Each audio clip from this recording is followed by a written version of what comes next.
तो hello student, मैं केश नंदन गुप्ता स्वागत करता हूं आप लोगों को इस न्यू वीडियो में। तो बच्चों, हम लोग क्लास 10th में केमिस्ट्री शुरू किए हैं जिसका नाम है धातु और अधातु, जिसमें हम आप लोगों को पार्ट 1 लेकर आए थे।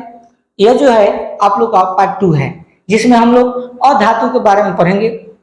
अधातु क्या होता है, अधातु के भौतिक गुण और अधातु के रासायनिक गुण, जो बहुत इंपॉर्टेंट है बच्चों। इसलिए आप लोग शुरू से लेकर अंत तक देखिएगा। अगर आप इस चैनल पर नए होंगे तो चैनल को सब्सक्राइब जरूर कीजिएगा। तो बिना देरी के वीडियो को शुरू करते हैं, देखिए और अच्छा से समझिए। देखिए बच्चों, यहाँ पर लिखा हुआ है, प्रश्न क्या है ध्यान समझना। प्रश्न है, अधातु किसे कहते हैं बच्चों? अधातु किसे कहते हैं हम लोग इस वीडियो में सीखेंगे। अधातु होता क्या है? तो बच्चों, हम परिभाषा में लिखा है उत्तर में कि जिन तत्वों के भौतिक एवं रासायनिक गुण धातुओं से बिल्कुल अलग होते हैं। कहने का मतलब बच्चों कि जो भी धातु के गुण होता है, धातु के भौतिक गुण हो, धातु के रासायनिक गुण हो, उससे बिल्कुल जो अलग हो, उसी को हम लोग बच्चों क्या बोलते हैं? अधातु बोलते हैं। कहने का मतलब, जैसे धातु में आप लोग क्या बताए थे बच्चों कि धातु में चमक होता है, धातु विद्युत और उष्मा का सुचालक होता है, धातु आघातवर्धनीय होता है, धातु तन्य होता है। बताए थे कि नहीं बताए थे?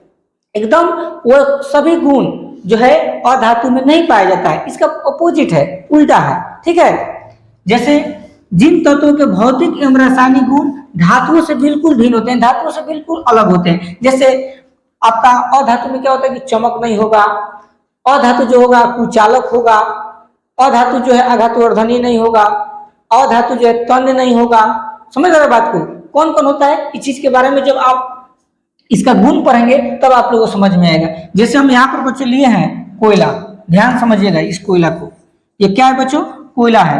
अब कहेंगे सर कोयला, क्योंकि कार्बन का ही अप्रूव बच्चों कोयला होता है। ठीक, तो कार्बन इसको बोल सकते हो, इसको कार्बन आप लोग बोल सकते हैं या इसको कोयला बोल सकते हैं, कोई दिक्कत नहीं है, क्योंकि कार्बन का अप्रूव क्या होता है बच्चों? कोयला होता है। ठीक है, तो क्या बताइए, कोयला में बच्चों चमक होता है? नहीं ना होता है। क्या कोयला को अगर हम लमराने की कोशिश करेंगे, लमरा कर अगर तार बनाना चाहते तो लमड़ सकता है बच्चों? नहीं लमड़ सकता है। क्या अगर हम कोयला को हथौड़ी से मारकर इसको अगर हमको चक्र बनाना है, नहीं चादर बनाना होगा तो बनेगा? नहीं बन पाएगा बच्चों, ये भंगुर हो जाएगा, टूट जाएगा, बिखर जाएगा। तो ये बच्चों क्या है? अधातु है।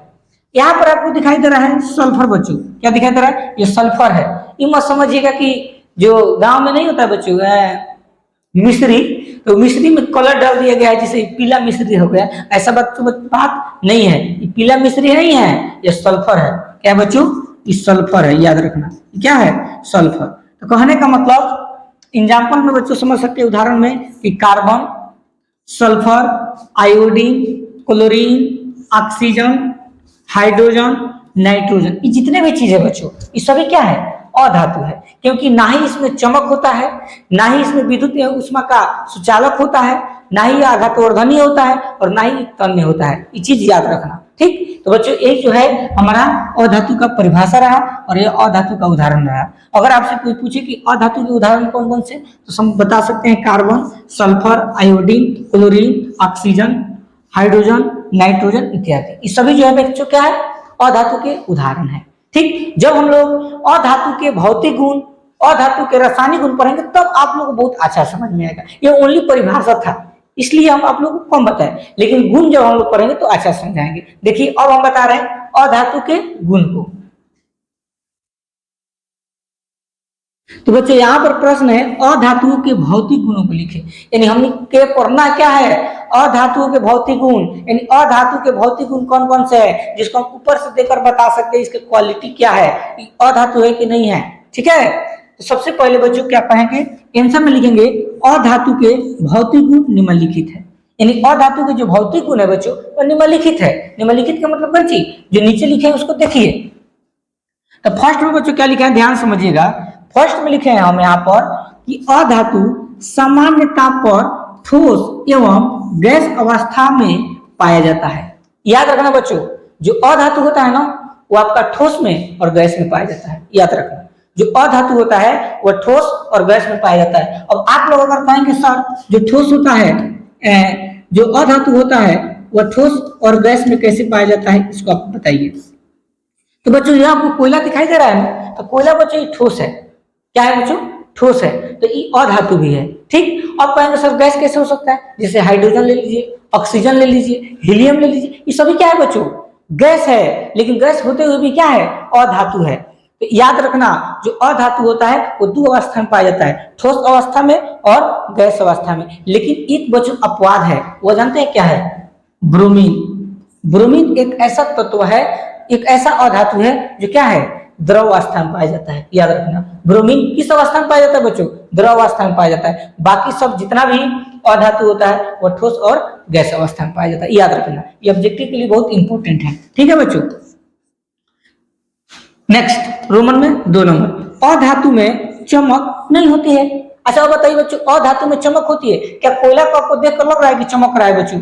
है कितना काला लग रहा है, इसमें चमकीला है, इसमें आकर्षण का गुण है बच्चों? नहीं है। यानी कोयला जो है चमक नहीं होता है, कोयला में चमक नहीं होता है। यानी अधातु जितने भी होता है उसमें चमक नहीं होता है। इस चीज को याद रखना। दूसरा अंतर यह है आपका कि अधातु में चमक नहीं होती है। इसका अपवाद बच्चों एक है आयोडीन। आयोडीन में चमक होता है, अधातु है लेकिन फिर भी बच्चों आयोडीन क्या है?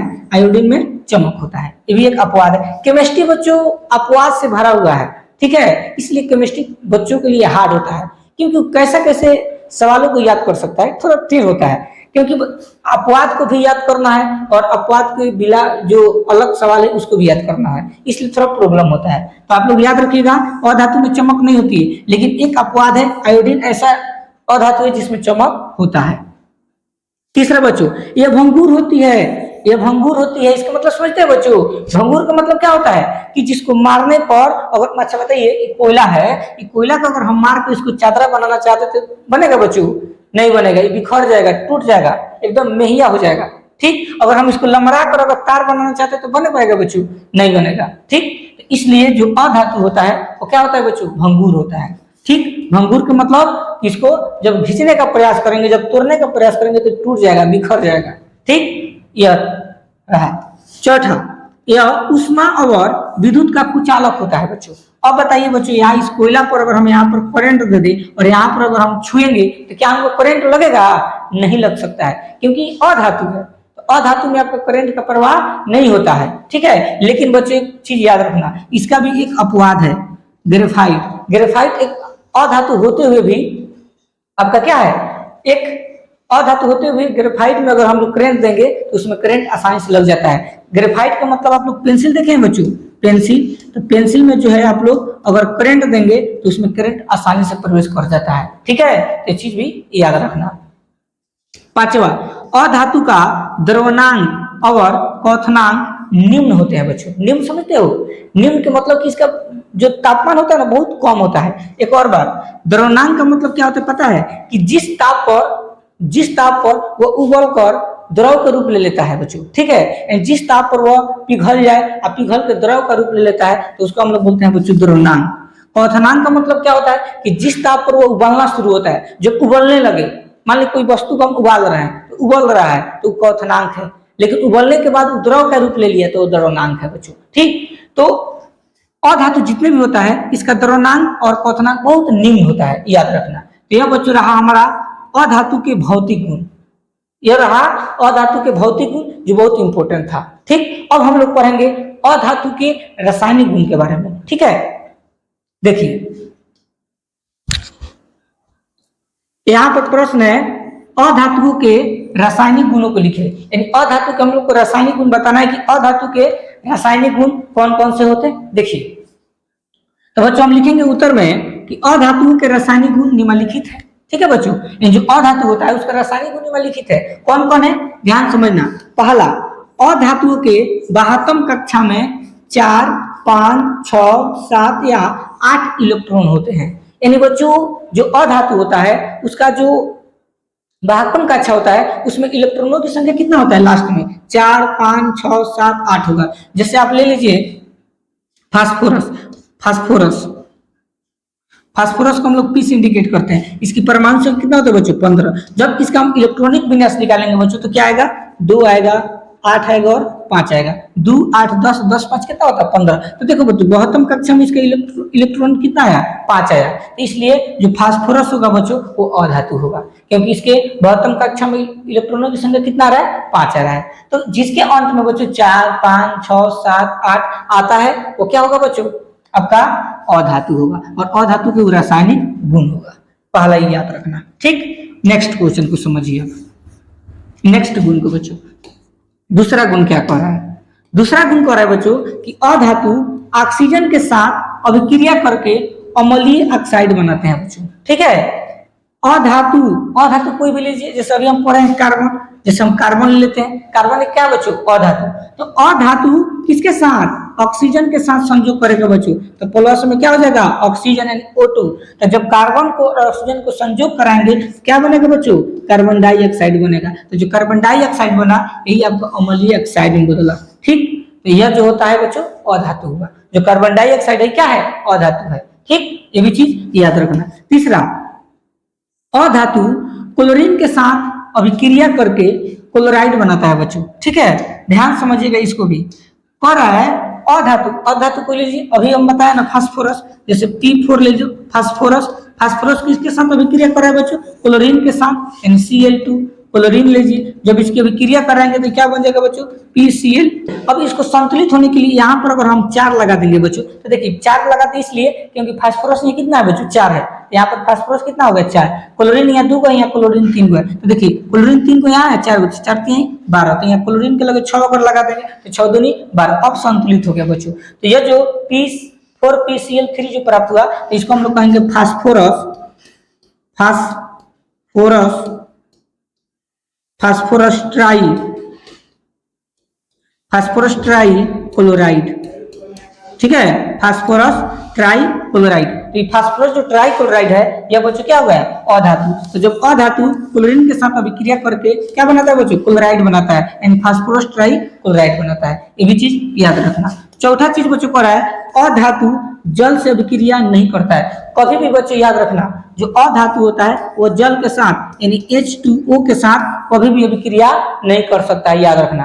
कभी भी अधातु किसके साथ जल के साथ अभिक्रिया नहीं करता है, ये भी याद रखना।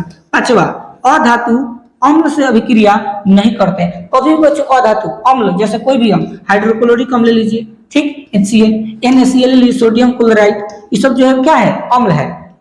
तो ये सब कभी भी जो अधातु होता है वो अम्ल के साथ अभिक्रिया नहीं करता है। तो यह रहा बच्चों धातुओं के रासायनिक गुण। उम्मीद है कि वो आप लोगों को अच्छा समझ में आया होगा। कमेंट में बताइएगा कि वीडियो आप लोगों को कैसा लगा। इसी तरह का नेक्स्ट जो वीडियो आएगा आप लोगों को पार्ट 3 लेकर आएंगे, जिसमें हम पढ़ेंगे धातु और अधातु में अंतर। बहुत सारा भी क्वेश्चन बाकी है जो हम लोग पाठ के माध्यम से हम लोग पढ़ेंगे। अगर आप चैनल पर नए होंगे तो चैनल को सब्सक्राइब जरूर कीजिएगा। मिलते हैं नेक्स्ट वीडियो में, तब तक के लिए धन्यवाद।